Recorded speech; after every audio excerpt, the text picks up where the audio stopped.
In this video right here that I uploaded some months ago, I talked about why no significant NPC is standing up to the Lord Regent and trying to overthrow him. My main reasoning is that it's all a very secretive ministry operation that little to no people know about. Which I wasn't wrong about, but it turns out more people know about it, other than Duke and the late Kenneth. Thanks to the developers blessing us with new lore in this Sahara Desert dryness level of a video game, we now know that the previously oblivious Maestro Evangard is not as oblivious as he seemed.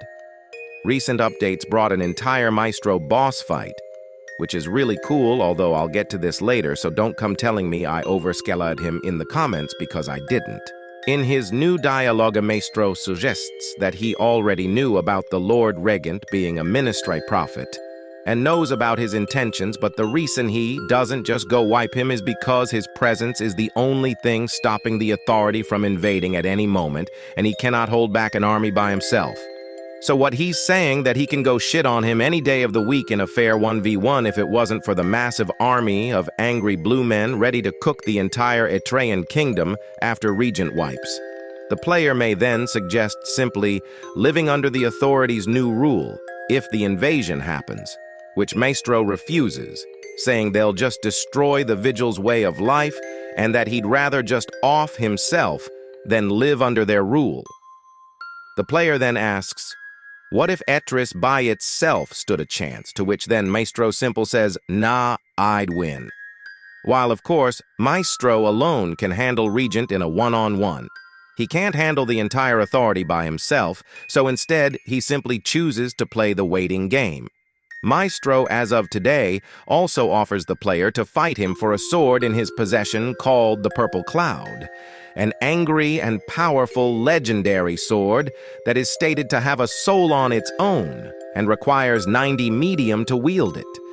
Even with 90 medium, the user may only unsheath it for just a moment, as it may be too unstable to constantly use. Not wanting this kind of powerful weaponry to fall in the hands of a weakling, Maestro challenges the player to fight him in his base form. Now, before you crawl into my comments saying, Lord God, you dumb piece of shit, you told us he's as strong as Regent and here I am beating him.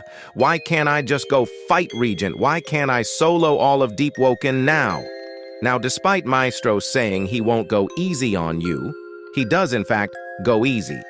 So let's start off with the fact that this man has a whole gale-covered katana, one of his 4 main weapons, his other being his heavy weapon he uses to uncap heavy, and his 2 light weapons. Second of all, this man pulls a whole bunch of unseen gale mantras that the player can never hope to learn due to Maestro simply being him. This man can also use goddamn Silent Heart moves without being a Silent Heart just because he's that physically powerful. Third of all, the man doesn't use his signature eye, called the Tempest Eye. I previously stated that this eye is simply a stat buff, but I was wrong. The developers said that the Tempest Eye allows him to precisely see the trajectory of winds around everything, which helps him precisely predict his opponent's next move. It essentially works like observation hockey, except it doesn't directly tell the future. Without using this ability for this whole fight, which is stated to boost his skill to the likes of Pleekstye, by the way, he still destroys unprepared players. This man literally kills you so hard he whoops your ass right to the depths, which even Regent can't do on his throne without your health bar being stained. And not to mention he quite literally beats a new flaw into you, which only goes after you beat him. This man shames you so hard that he gives you a whole flaw, which is usually something only a drowned shrine can alter. Finally, when you beat him, he doesn't even die, he just sees you're strong enough to last with him. This man is still him. As for this whole new story progression, I am hoping this means that we will get to beat Regent in the future, as Maestro suggests that he'd do it if Etria stood a chance alone.